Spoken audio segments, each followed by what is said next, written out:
Kita mulai. Bismillahirrahmanirrahim. Assalamualaikum warahmatullahi wabarakatuh.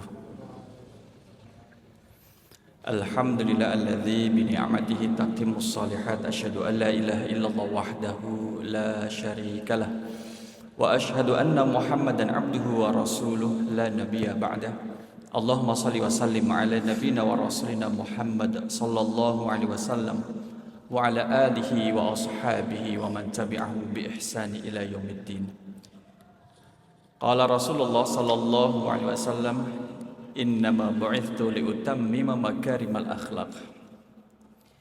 Wa qala Rasulullah sallallahu alaihi wasallam, innallaha ta'ala jamil yuhibbul jamal wa yuhibbu ma'aliyal akhlaq wa yukrihu safafahiya. Amma ba'du. Bapak Ibu jamaah rahimakumullah, kajian kita pada malam kali ini berkaitan dengan akhlak. Karena ini menjadi yang perdana dan pertama, maka kemudian kita akan membahas terkait dengan akhlak dan macam-macamnya, termasuk juga urgensi kita memperhatikan akhlak. Salah satu dari urusan-urusan penting dalam berislam selain iman, ibadah, muamalah, akhlak juga menjadi bagian di dalamnya. Setelah kita kemudian memupuk keimanan kita, maka ada korelasi kuat antara iman dengan akhlak, sebagaimana ada korelasi yang kuat antara ibadah dengan akhlak. Jadi akhlak itu adalah apa yang tercermin atau buah daripada keimanan dalam diri seseorang. Termasuk juga akhlak itu juga bisa mencerminkan dari kualitas ibadah. Bagaimana kita melihat kualitas ibadah kita? Lihat akhlak kita. Sebagaimana juga kemudian ketika seseorang diminta untuk menilai seorang lain, maka lihatlah akhlaknya. Dengan siapa dia berteman, dengan siapa kemudian dia bergaul dan berinteraksi. Maka akhlak ini menjadi penting dalam kehidupan. Termasuk juga orang tua ketika kemudian dikasih pilihan antara anak yang kaya tapi kemudian kurang begitu baik terhadap orang tuanya, atau lebih mementingkan akhlak dari anaknya itu sendiri. Maka kalau harta itu bisa dicari, bisa diusahakan, diikhtiarkan, akan tetapi akhlak itu tidak semudah itu. Kalau kita berbicara dengan akhlak, berarti kemudian ada yang membedakan akhlak itu beda dengan adab. Kalau adab itu bisa dipelajari, adab bisa dipelajari, bagaimana adab anak terhadap orang tua. Tapi kalau akhlak itu adalah yang terlahir dari dalam diri seseorang. Dia tidak bisa kemudian dibentuk dalam 1-2 hari jadi gitu ya. Karena kalau kita lihat akhlak itu kemudian apa yang menempel pada diri seseorang, baik dalam keadaan yang sepi maupun ramai, tetap seperti itu perilakunya. Jadi dia adalah pancaran dari kebiasaan yang terbentuk. Jadi memang aslinya demikian, kegiatan spontannya itu loh. Misalkan gini, seseorang yang terpleset, itu yang mengatakan innalillahi wa inna ilaihi raji'un. Jadi mengucapkan kalimat innalillahi wa inna ilaihi raji'un itu spontan. Ternyata tidak hanya di luar, bahkan jika kemungkinan itu terjadi di kamar mandi pun spontan kalimat itu yang keluar. Ternyata itu tidak bisa didesain. Nanti saya kalau mau terpleset ngomong innalillahi, ternyata enggak. Yang keluar adalah nama binatang. Karena memang biasanya dia ngomong seperti itu. Karena itulah akhlak yang muncul. Jadi apa yang muncul secara spontan itu kemudian itulah menjadi akhlak. Nah, oleh karena itulah kemudian kita selaku anak dari orang tua kita, ataupun kita selaku orang tua dari anak-anak kita, memiliki kewajiban yang sama untuk memperhatikan akhlak masing-masing. Seorang anak akan menjadi bangga ketika orang tuanya menjadi panutan. Orang tua juga demikian.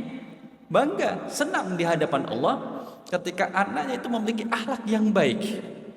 Jangan sampai kemudian terbalik. Anak kalau dengan orang lain itu adabnya bagus, sopan, kemudian tutur katanya juga sopan juga, kemudian kalau minta bantuan juga sopan juga. Tapi ketika anak ini bertemu dengan orang tuanya, tidak mencerminkan kesopanan yang diberikan kepada orang lain di luar sana, kan menjadi terbalik. Bukan berarti kemudian ya udah dibalik aja. Kalau dengan orang tua baik, dengan orang lain tidak baik. Bukan itu. Artinya adalah kalau dengan orang lain saja baik, maka dengan orang tua sendiri harus lebih baik. Dengan dosennya lebih baik. Dengan gurunya juga lebih baik. Apalagi terhadap orang yang berkontribusi terhadap kehidupannya, maka juga akan menjadi lebih baik. Nah, jamaah rahimakumullah, untuk kedepannya nanti kita membahas kitab Khuluqul Mukmin, akhlak orang yang beriman, termasuk juga mukminah di dalamnya. Ada kurang lebih 28 macam akhlak yang akan kita pelajari, kurang lebih nih. Nanti bisa tambah, bisa kurang, dan juga kita bisa melihat situasi yang terjadi sekarang ini.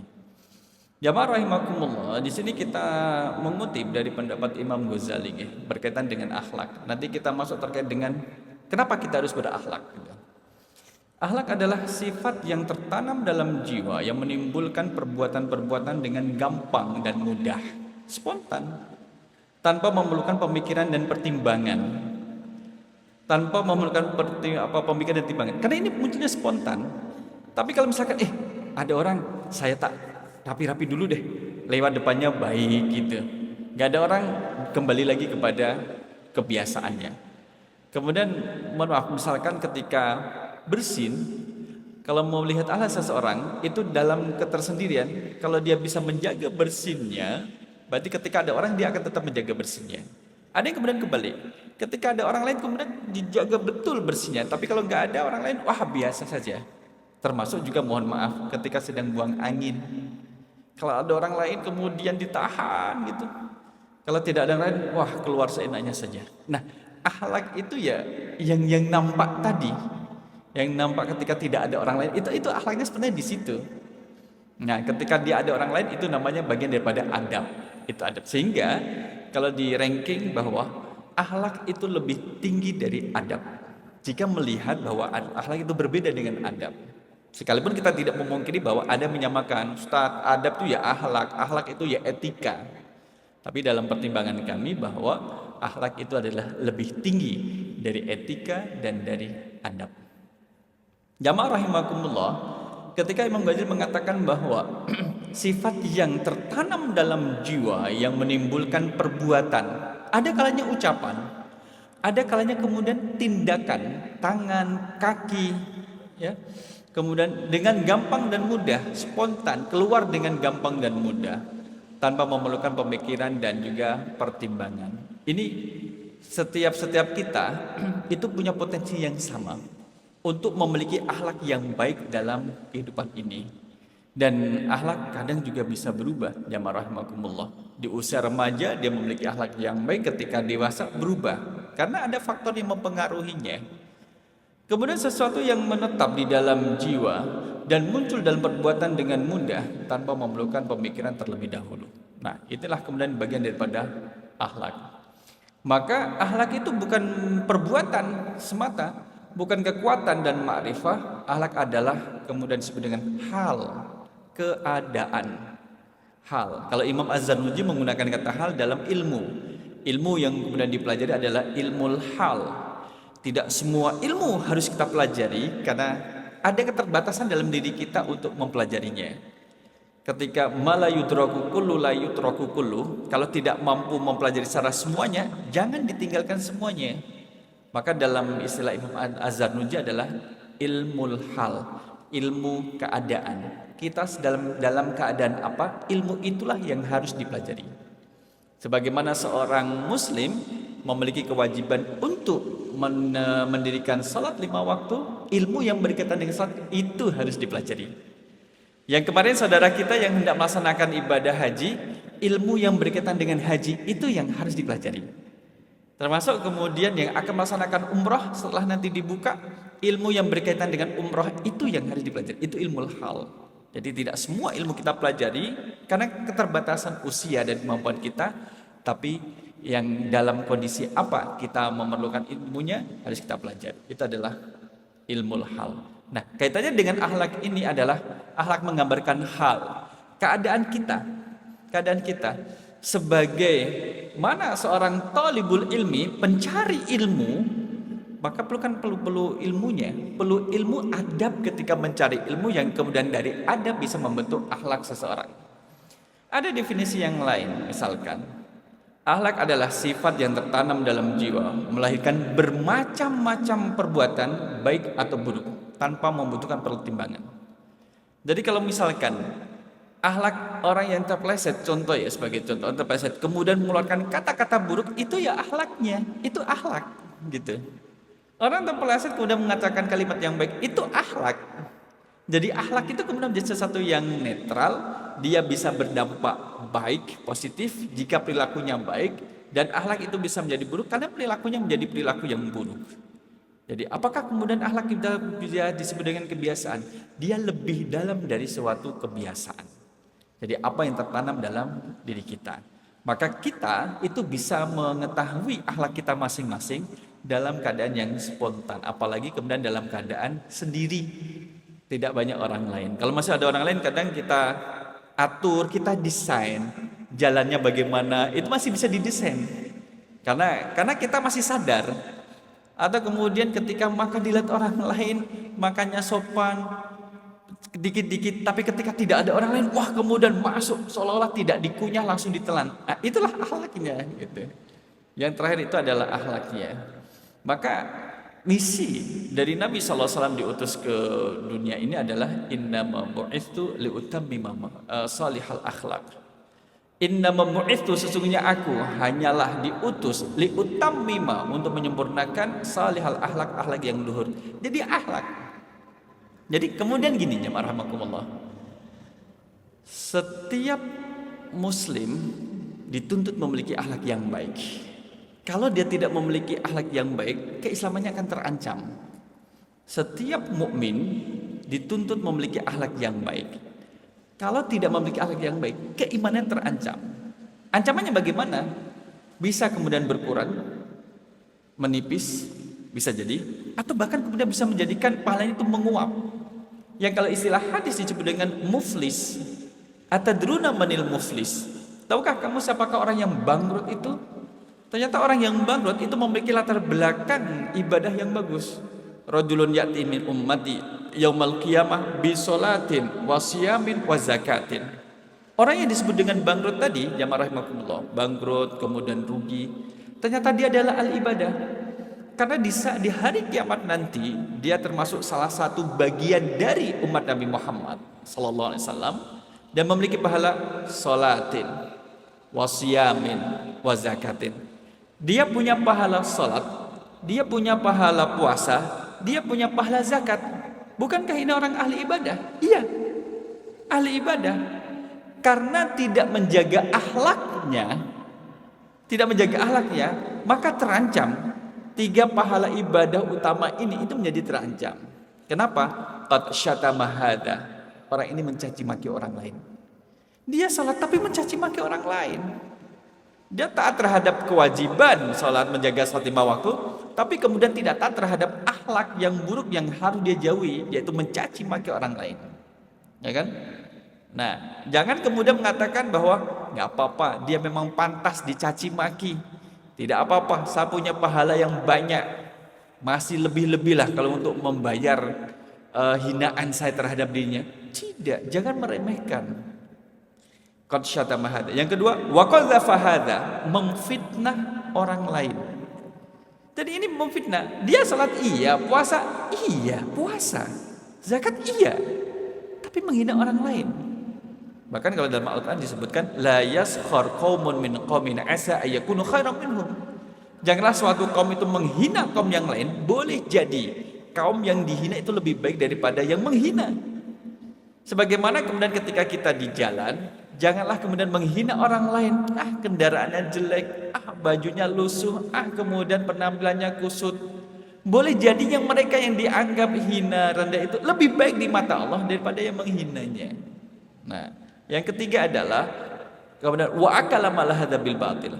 Dia memakan harta orang lain dengan cara yang batil. Cara yang batil berarti adalah cara yang tidak dibolehkan dalam syariat Islam, bukan halal, haram. Mencuri, menipu, kemudian mengambil secara paksa, merampok, itu cara yang batil. Dia zakat tapi mengambil harta orang lain dengan cara yang batil. Wasafaka dama hadza, membunuh orang lain. Wa daraba hadza, dan menganiaya, menzalimi orang lain. Nah, ini jamaah rahimakumullah, betapa pentingnya akhlak itu dalam menjaga kualitas amal ibadah kita. Jadi sehingga kemudian amal ibadah itu yang kita lakukan tetap terjaga, pahalanya tidak menguap seiring dengan pengawalan dari akhlak tersebut.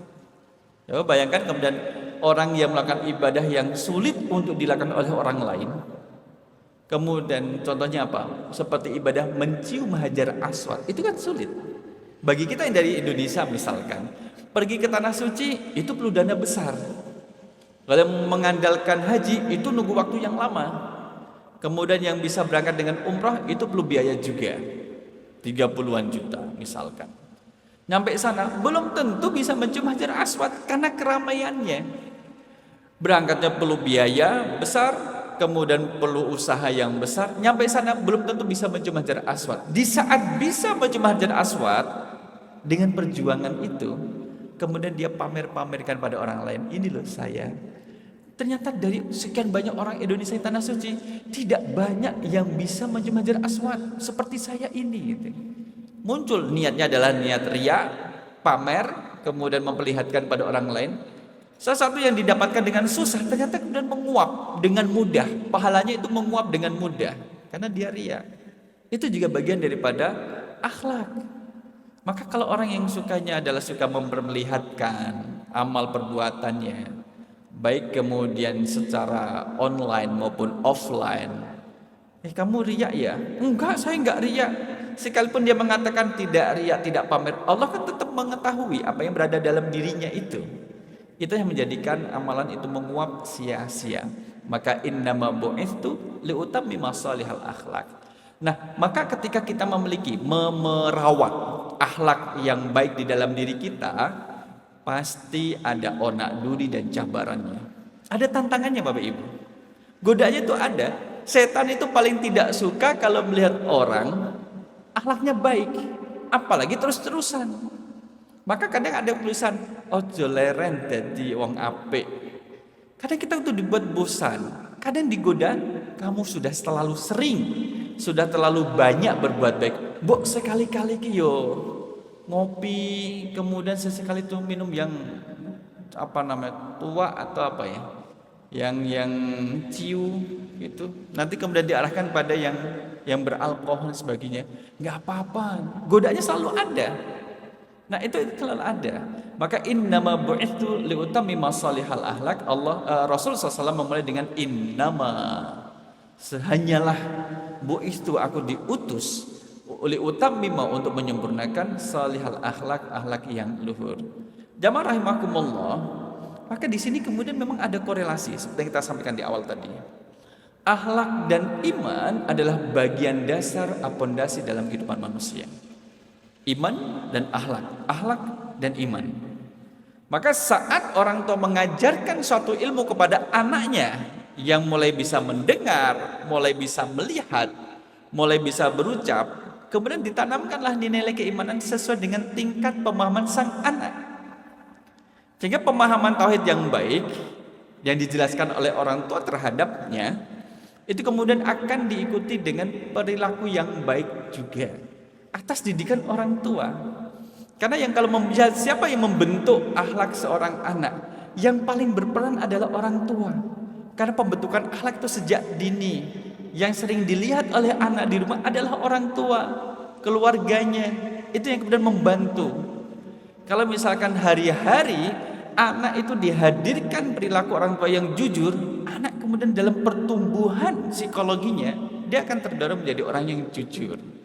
Ada orang atau tidak tetap jujur.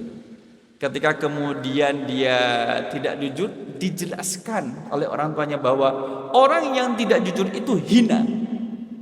Orang yang bohong itu adalah hina. Orang yang dusta adalah hina. Maka tertanam dalam dirinya adalah saya ingin menjadi orang yang jauh dari kehinaan, yaitu menjadi orang yang jujur.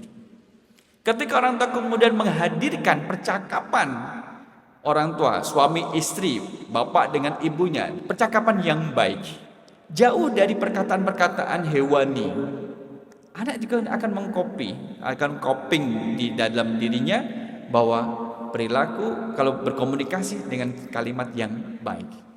Jamaah rahimahullah, bagaimana betapa banyaknya kemudian kalau kita lihat perkataan-perkataan hewani itu kadang dianggap biasa. Bahkan kalau dalam pergaulan Bapak Ibu, kalau ada anak-anak yang muda kalau tidak mengutarakan kalimat-kalimat hewani dianggap tidak gaul. Banyak seperti itu. Dikit-dikit kalimat hewani yang kemudian keluar, dikit-dikit kemudian hewani. Dengan mengatakan demikian kemudian mendeklarasikan saya juga anak gaul loh. Mau saya juga bisa ngomong kayak gitu. Akan gitu demikian. Apalagi sebenarnya sampai menghewan-hewankan orang. Dikira itu kemudian perilaku yang biasa. Padahal kemudian kalau seseorang si A menghewankan si B, dipanggil dengan panggilan hewan, dan si B itu bukanlah hewan, maka panggilan hewan itu kembali pada dirinya. Maka dia tidak mau lah kalau disebut dengan salah satu binatang. Maka jangan memanggil orang dengan nama binatang. Dia sudah ada punya nama sendiri. Nah, ini kembali pada akhlak. Tidak akan muncul akhlak yang baik bila tanpa iman. Coba misalkan kalau kita lihat dengan tidak beriman kepada Allah itu sudah tidak baik akhlaknya. Dengan tidak berislam kepada Allah itu sudah tidak baik. Gitu. Bagaimana? Allah itu kemudian memberinya nikmat, memberinya kehidupan, memberinya kesehatan, memberinya kemudahan, kelapangan. Kok tidak beriman? Nggak tahu balas budi, nggak tahu bersyukur, akhlaknya tidak baik. Dalam kacamata Islam demikian. Wah, itu Ustaz, ada orang kemudian disiplin, jujur, on time, kemudian tegas. Itu dalam kacamata Islam. Selama dia tidak beriman, tidak baik. Tidak baik. Maka begitu pula juga tidak sempurna keimanan jika tidak ada akhlak yang baik. Loh, menjadi orang yang beriman, yang penting saya beriman, sudah menjadi modal menjadi akhlak yang baik. Iya, itu menjadi modal awal, tapi tidak menjamin bahwa tanpa akhlak itu imannya sempurna. Tidak. Maka kemudian menjadi akrab nantinya.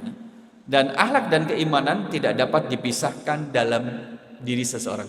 Yang penting saya berakhlak meskipun gak beriman, tidak bisa. Yang penting saya beriman, akhlak urusan nanti, yang penting beriman. Kan yang beriman itu selamat dari neraka, akan masuk surga. Nggak bisa. Kita diingatkan dengan hadisnya Imam At-Tirmizi, akmalul mu'minina imanan ahsanul khuluqa. Jadi akmalul mu'minina, orang mukmin yang paling sempurna imannya adalah ahsanul khuluqa, yang paling baik akhlaknya. Jadi kan memang sangat lengket ya Bapak Ibu. Sangat lengket. Karena nanti kaitannya adalah bagaimana berakhlak kepada Allah. Bagaimana berakhlak kepada Rasul SAW. Bagaimana berakhlak terhadap diri sendiri. Bagaimana berakhlak terhadap kedua orang tua. Bagaimana berakhlak dengan orang lain. Berakhlak dalam masyarakat. Itu menjadi penting. Dan setiap macamnya itu ada kaidah yang kemudian mengikat terhadapnya. Apakah kemudian kita membaca hadis ini, akmalul mu'minina imanan ahsan khuluqa, berarti ada orang mukmin yang tidak sempurna keimanannya. Dia beriman tapi tidak sempurna. Sebagaimana kemudian kalau kita lihat, kalau pernikahan itu menyempurnakan sebagian dari agama, ada orang yang kemudian belum sempurna. Sebagaimana juga keimanan. Orang mukmin yang kemudian tidak cinta terhadap saudara mukmin lainnya, tidak perhatian terhadap kondisi mukmin yang lainnya, itu kemudian juga tidak sempurna, ya kan? Nah, bagaimana kita menyempurnakan keimanan kita dengan berakhlak yang baik? Ada organ tubuh yang kemudian menjadi pemicu bagi kita untuk tidak berakhlak baik. Satu adalah lubang atas mulut, kemudian lubang bawah, kemudian tangan, mata dan juga perut. Itu beberapa organ yang kemudian memancing kita untuk tidak berakhlak baik. Wabil khusus adalah dari mulut. Dari mulut. Dari mata pun bisa kemudian menimbulkan akhlak yang buruk. Hanya dengan dilihat saja orang kemudian menjadi terpancing dan marah, terjadilah kegaduhan dan juga pertengkaran. Kita lihat jamaah rahimakumullah. Sampai sekarang kita tidak tahu timbangan amalan kita yang mana yang lebih berat, amalan baikkah atau amalan buruk? Kita tidak tahu. Kita tidak tahu. Karena juga kita lebih sering mengingat kebaikan daripada mengingat keburukan. Maksudnya adalah kalau mengingat keburukan itu berdampak agar tidak mengulangi lagi. Aduh, kemarin saya berbohong, nyesel saya. Ingat. Jadi kalau saat ingat itu jangan berbohong lagi. Karena nanti akan melahirkan penyesalan. Aduh, kemarin saya membentak orang tua, nyesel saya. Ya ingat agar jangan membentak lagi gitu. Setelah kemudian mengingat kesalahan, tidak hanya mengingat, maka disusul dengan permohonan ampunan kepada Allah jika itu memang kejadiannya dengan Allah. Tapi kemudian ketika kesalahan itu terjadi antara pelaku dengan sesama manusia, selesaikan dulu dengan sesama manusia. Si A salah kepada si B, si A kemudian bertobat minta ampunan kepada Allah. Urusan dengan si B belum selesai, maka selesaikan dulu dengan si B yang haknya telah diambil. Kembalikan dulu haknya. Si pelaku mencuri hartanya korban, hartanya dicuri 15 juta. Kemudian pelaku cuma bertobat, ya Allah, hamba bertobat, ya Allah, nyesel hamba. Nyesel ya nyesel. Buktinya apa kalau nyesel? Ini saya sudah menangis-nangis kepadamu, ya Allah, minta ampunan. Tidak cukup. Kamu telah mengambil hak hambaku 15 juta. Kembalikan dulu haknya. Itu yang menjadi kewajibanmu. Kembalikan dulu. Aduh, saya nggak mau mengembalikan, tapi saya menyesal. Bohong. Bagaimana mengatakan menyesal tapi tidak mau mengembalikan haknya? Karena ini adalah hubungan antara makhluk dengan makhluk yang lain, maka diselesaikan terlebih dahulu dengan makhluk, kemudian memohon ampunan kepada Allah Subhanahu wa taala. Ini yang kemudian hak muslim terhadap muslim. Ini kemudian ada akhlak dan juga timbangan. Masyai'u athqalu fi mizanil mu'min yaumal qiyamati min khuluqin hasanin wa innallaha la yabghadul fahsyal badhi'a. Masyai'u athqal, tidak ada sesuatu yang lebih berat fi mizanil mu'min, dalam timbangan seorang mukmin, yaumal qiyamah, pada hari kiamat, min khuluqin hasanin, selain akhlak yang baik. Jadi akhlak baik itu memperberat timbangan. Kenapa? Akhlak yang baik. Misalkan kita tanya, Ustaz, ada nggak orang yang akhlaknya baik tapi dia tidak sholat? Kira-kira ada tidak Bapak Ibu? Orang akhlaknya baik tapi dia tidak sholat. Ada Pak? Nggak ada. Bagaimana dikatakan dia akhlaknya baik sedangkan dia tidak sholat? Tidak sholat itu tidak baik. Sebagaimana tadi dikatakan bahwa tidak akan muncul akhlak yang baik tanpa iman. Gak mungkin akhlak yang baik kemudian tidak sholat, tidak berislam, nggak bisa. Maka tidak bisa dikaitkan. Maka disinilah kemudian kaitannya erat antara akhlak dengan ketaatan. Orang yang akhlaknya baik, insya Allah dia taat. Wa innallaha la yabghadul fahisyal badhi'a, dan sesungguhnya Allah akan membenci orang yang berkata keji dan kotor. Oh, ini loh tempatnya kotor. Oh, berarti dia dibenci. Bukan. Kotor, perkataan kotor itu yang kemudian menurut uruf kebiasaan itu dikatakan kotor, itu menjadi kotor. Menghina orang lain, menghina orang tuanya sendiri. Mungkin tidak Bapak Ibu, ada seorang anak kemudian menghina orang tuanya sendiri. Mungkin. Bagaimana caranya? Sampai sahabat kemudian bertanya pada Rasul, mana mungkin ada anak yang tega menghina orang tuanya sendiri? Kala itu memang susah ditemukan. Tapi Rasul mengatakan, seseorang yang menghina orang tua temannya, orang tua orang lain, itu kembalinya adalah dia menghina orang tuanya sendiri. Si A menghina orang tuanya si B, maka itu ibaratnya adalah si A menghina orang tuanya sendiri. Padahal yang dihina adalah orang tuanya si B, kembali pada dirinya. Kalau sekarang ini tanpa harus seperti si A menghina orang tuanya si B, bahkan secara langsung pun ada, gitu Bapak Ibu. Kemudian sampai kemudian apa? Menuntut, orang tuanya dituntut. Pokoknya mama keluar dari rumah ini. Ini sudah menjadi hak milik saya, mama. Sejak Bapak meninggal ini sudah menjadi hak saya. Mama harus membayar kontrakan di sini. Saya hitung mama sudah 2 tahun di sini. 1 bulan 1 juta, 2 tahun berarti mama harus membayar berapa? 24 juta ke saya. Nah, rumah ini yang bangun tuh mama sama papamu. Sebelum kamu lahir itu rumah ini sudah ada. Kami yang bangun. Kenapa mama suruh bayar kontrakan ini sedangkan rumahnya mama juga? Tidak bisa, ini sudah menjadi bagian saya. Sudah menjadi bagian saya. Anak tidak lantas menghina orang tua orang lain, tapi langsung menghina orang tuanya sendiri. Gimana orang tua tidak ngelus dodol? Ya sudah, mama bayar 24 juta. Sekarang kamu bayar parkir di rahimnya mama dulu 9 bulan. 1 bulan tak kenakan 100 juta. Bayar sini. Bayar 900 juta. Biar kadang anak memang harus ditegasin. Kalau orang tua kemudian biarkan dah anak kita, biarkan. Bapaknya, anaknya nggak dibangunin untuk sholat subuh. Kasihan pak, semalam dia ngerjain PR. Sekarang dia masih ngantuk. Nanti kalau dibangunkan untuk sholat, nanti malah di kelas ngantuk, nggak paham pelajaran. Seolah-olah paham pelajaran lebih penting daripada sholat subuh, ya kan? Seolah-olah jadi anak pintar seneng, tapi kemudian kurang berakhlak. Maka sejak kecil kalau orang tua itu bersepakat, suami istri bersepakat, ada yang kemudian bagian yang tegas, ada bagian yang ngelus-ngelus gitu, maka anak menjadi terdidik juga, dibanding kemudian dibiarkan, wah jadi anak mama, anak manja, gak terurus dan sebagainya. Faliyatubillah. Maka perkataan keji dan kotor ini adalah perkataan yang dibenci oleh Allah SWT.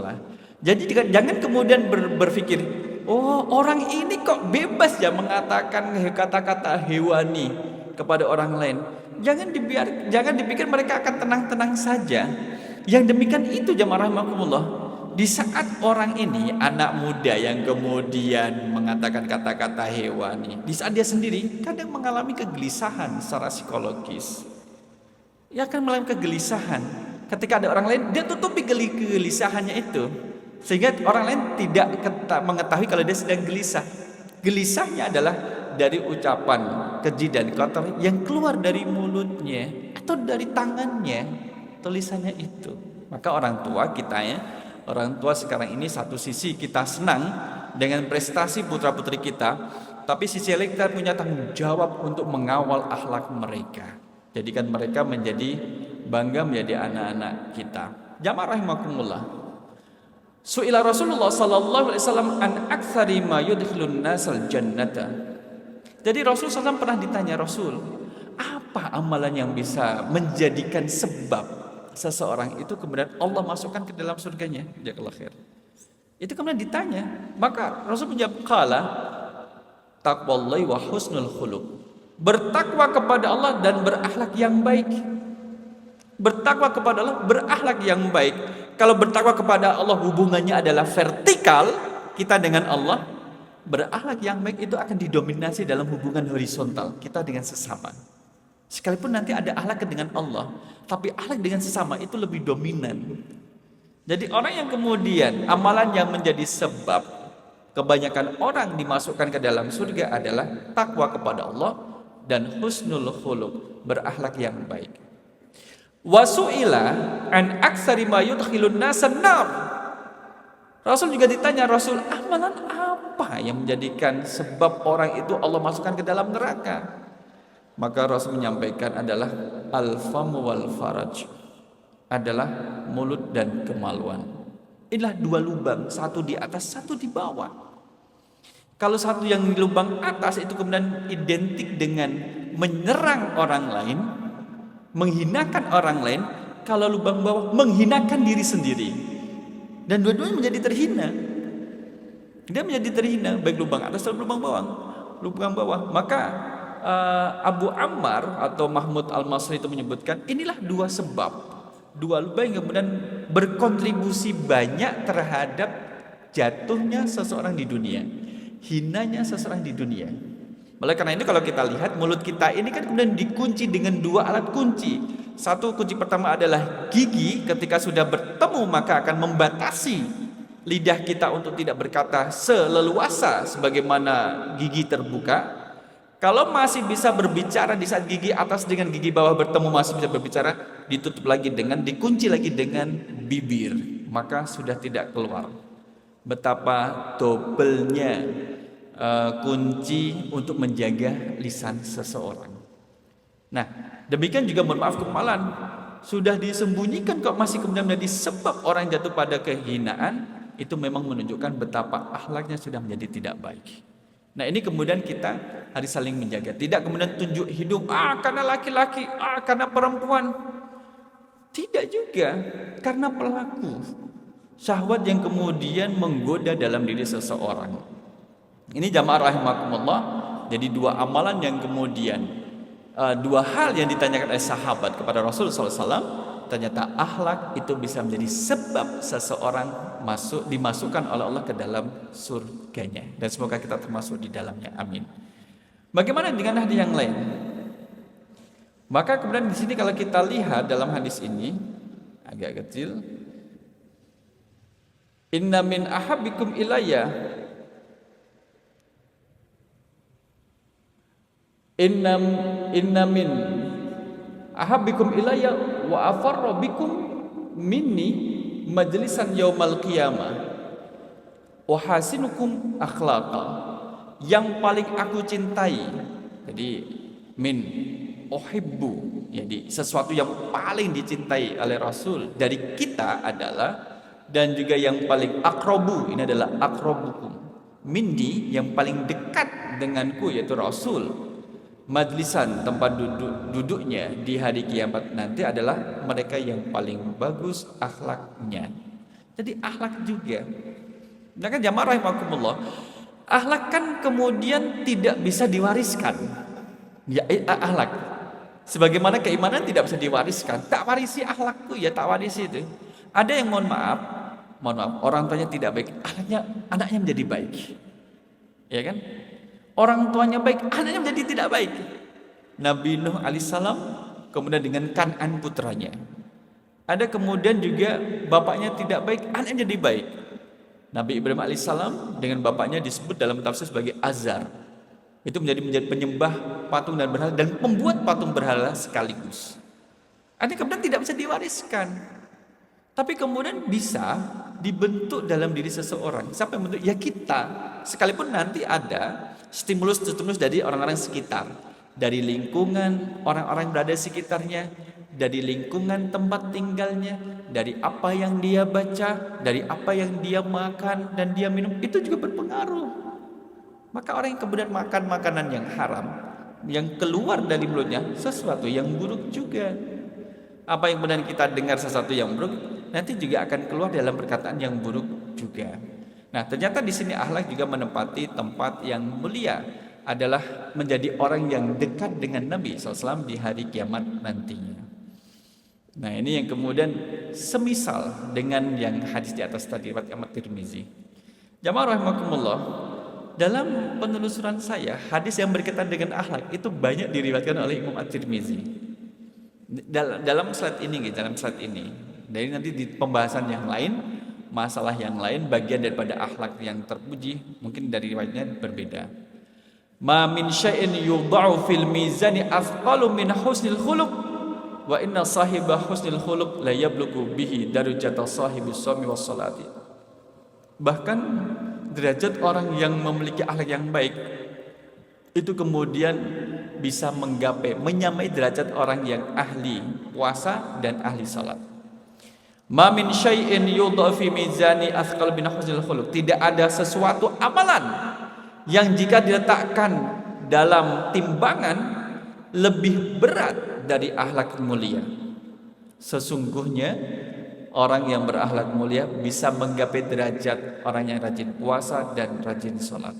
Berarti kita harus melihat hadis tentang puasa, bahwa kemudian Allah kemudian melipat gandakan pahala orang berpuasa. Bahkan kemudian Allah menyembunyikan. Sebenarnya orang puasa itu pahalanya berapa tuh? Allah sembunyikan. Karena bisa jadi Allah sebutkan nanti ketika pahalanya orang berpuasa dimunculkan, ternyata menjadi besar dan banyak. Lis-shaimi farhatani. Bagi orang puasa ada dua kebahagiaan. Farhatun inda fitrihi. Kebahagiaan pertama ketika berbuka puasa. Kenapa dia bahagia? Bahagia karena telah mampu menahan hawa nafsu yang kemudian bisa merusak kualitas puasa jika melakukannya, jika menuruti hawa nafsu itu. Karena dia tidak turuti dan berakhir pada maghrib, maka kemudian dia merasakan bahagia. Yang kedua adalah wa farhatun inda liqa'i rabbih. kebahagiaan ketika bertemu dengan Rabb-nya, bertemu dengan Allah. Itu satu kenikmatan. Nah, orang yang memiliki akhlak yang baik bisa menggapai derajat tersebut, menyamai dengan derajat tersebut. Nah, yang kedua adalah kemudian menyamai orang yang rajin sholat. Sampai kemudian sholat yang lail itu Allah bangunkan, berikan maqamam mahmuda, tempat yang terpuji. Sebagaimana orang yang berakhlak juga demikian akan mendapatkan tempat yang terpuji. Nah, sebelum akhir di sini, innal mu'min la yudraku bi husni khuluqihi darajatas saimi al-qaim. Riwayat Imam Ahmad, kalau yang tadi adalah riwayat Imam At-Tirmizi. Kali ini riwayat Ahmad. Innal mu'min, sesungguhnya seorang mukmin bisa meraih derajat orang yang rajin berpuasa dan salat sebab akhlaknya yang luhur. Karena orang yang berakhlak tidak meninggalkan puasa Ramadan. Orang yang berakhlak tidak meninggalkan salat 5 waktu. Kalau orang yang puasa dan salat boleh jadi kan dituntut untuk berakhlak yang baik, boleh jadi kemudian menjadi lepas. Dan ini adalah perilaku orang yang berakhlak, ya, adalah orang yang menjaga hubungan baik dengan tetangganya. Dan insyaallah kita nanti akan masuk pada buku Khuluqul Mukmin untuk pertemuan berikutnya insyaallah. Okay. Nanti kalau misalkan ada pertanyaan bisa disampaikan pada pertemuan yang akan datang insyaallah. Demikian aku qouli hadza, astaghfirullah li wa lakum. Wassalamualaikum warahmatullahi wabarakatuh.